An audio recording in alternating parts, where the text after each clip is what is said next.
Man, one of the craziest things about being human is that no matter how much science, technology, or progress we make, there's always this deep hunger inside of us for meaning. You can't run from it. You can't distract yourself with enough Netflix, weed, alcohol, or Instagram. At some point, whether it's when you're lying in bed at night or when someone you love passes away, or when you're out in nature staring at the stars, you feel it. That question, why am I here? That's the thing about being alive, man. We're not just animals chasing instincts. We've got this mind, this awareness, this soul, whatever you want to call it, that keeps pushing us to ask bigger questions. And for billions of people across the world, the answer to that question is tied to a single word, Allah.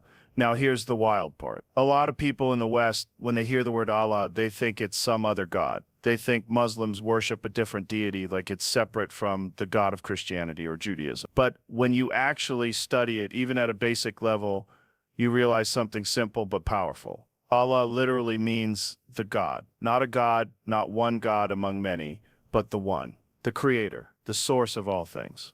And man, when I realized that, it hit me hard. Because think about it. Strip away all the language differences, all the cultures, all the borders, and what you're left with is this universal idea that there's one ultimate reality behind everything, one source behind the stars, the galaxies, the atoms in your body, and that's what Allah represents. Now, when I talk to scientists or thinkers on my podcast, they'll often describe the universe in terms of energy or quantum fields or mathematical laws that seem almost too perfect. And when I talk to spiritual people, they'll describe God as love, as consciousness, as this overwhelming presence that guides everything. And I sit back and think, dude, maybe these aren't separate conversations. Maybe science and spirituality are actually talking about the same thing, just using different words. That's where the word Allah becomes fascinating. Because in Islam, Allah is not some distant old man in the sky with a beard. Allah is not something you can picture or limit. Allah is beyond imagination, beyond form, beyond anything you can put into an image. And honestly, that makes so much sense. Because if you could imagine God, if you could describe him fully, then by definition, he wouldn't be God. I remember thinking, that's heavy. And look, I'm not a Muslim. I'm just a curious dude who talks to people for a living. But when you listen to Muslims talk about Allah, there's this deep sense of awe, of humility. It's like they're constantly aware that life isn't random. Every breath you take, every beat of your heart, every sunrise and every sunset, none of that is an accident. And when you start to think like that, it changes how you see the world. You stop walking around like everything owes you something. You stop living like you're the center of the universe. Instead, you start realizing, damn, I'm part of something way bigger than me. That's where gratitude kicks in. That's where humility kicks in. And honestly, that's where peace kicks in. Now, here's something I found really powerful. In Islam, the word Allah isn't just about a creator that started everything and then bounced. No, it's about a creator who's intimately involved in your life right now. A God who knows you better than you know yourself. A God who's closer to you than your jugular vein. And man, when you really sit with that, it makes you pause. Because most of us walk around with this illusion that we're in control of everything. We think, oh, I built this business, I made this money, I built this body, I got this status. And sure, we work hard. But step back for a second. Who gave you the air you breathe? Who gave you the beating heart inside your chest that you didn't even design? Who set up the laws of physics so you could even exist in the first place? You didn't do that. I didn't do that. Elon Musk didn't do that. No human did that. That's Allah.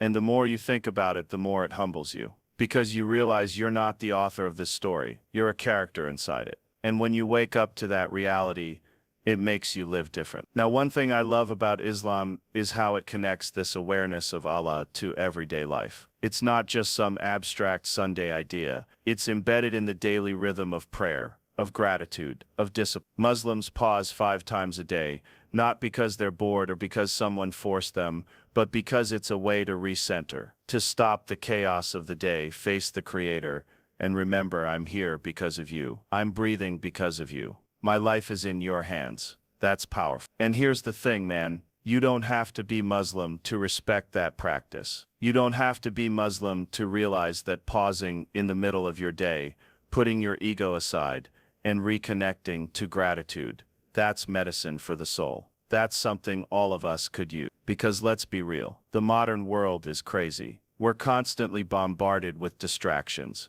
with negativity, with news, with consumerism. Everyone's hustling, grinding, chasing clout, chasing dopamine. And yet, deep down, people are depressed, anxious, and lost. Why? Because we're starving spiritually. And Islam comes in and says, hey, slow down. Remember who you are. Remember who made you. Remember that everything around you, your family, your success, even your struggles is from Allah. And if you trust Him, you'll be okay. That changes your heart. You know, it's wild, man. No matter who you are, no matter what you believe, there's one reality that none of us can escape: death. We don't like to talk about it. We distract ourselves. We avoid the thought. But it's there, waiting. Every single person listening to this, no matter how rich, how powerful, how young or old, you're going to die. I'm going to die. Everybody dies. And here's where the message of Allah really hits different. Because Islam doesn't just say, you live, you die, that's it. No, it says this life is a test. It's a journey. And when you die, you don't just vanish into nothingness.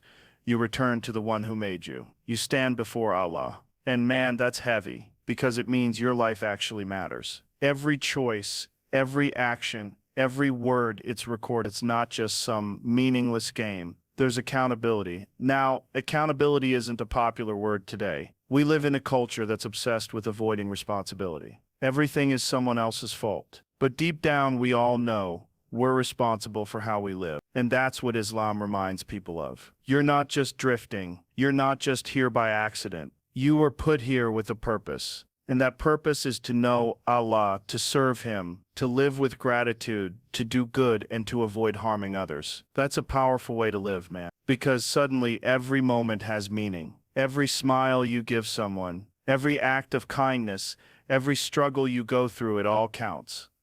And think about how freeing that is. Because if life was just random, then nothing would matter. But if life is a test, then even your pain matters. Even your struggles matter. Every tear, every loss, every failure, it all becomes part of your story, part of your growth, part of your journey back to Allah. Now let me tell you why I think this message about Allah can actually change your heart. It's because it strips away the arrogance we walk around with. You start to realize you're not in control of everything. You're not invincible. You're not eternal. And when you admit that, it's not weakness. It's actually strength. Because now you're living in reality. You're being honest with yourself. And once you're honest with yourself, that's when real peace starts to show up. See, here's the paradox. Most people think peace comes from controlling everything.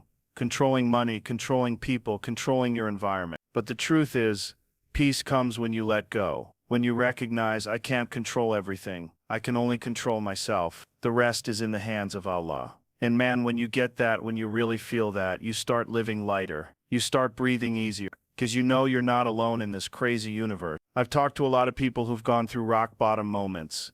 Addiction, loss, trauma. And one thing I've noticed is that when they finally let go of their ego and turn to something bigger than themselves, that's when their healing started. And for Muslims, that moment is about turning back to Allah. It's not about perfection. It's not about never messing up. It's about admitting, I can't do this alone. I need help. I need guidance. And when you say that sincerely, that's when things begin to shift. And I'll tell you, man, that's not just religion, that's raw humanity. Because look at it. Whether you're a fighter in the UFC octagon, or a scientist staring into a microscope, or a parent raising kids, there's always that moment where you realize you're limited. You're strong, yeah, but not all-powerful. You're smart, sure, but not all-knowing.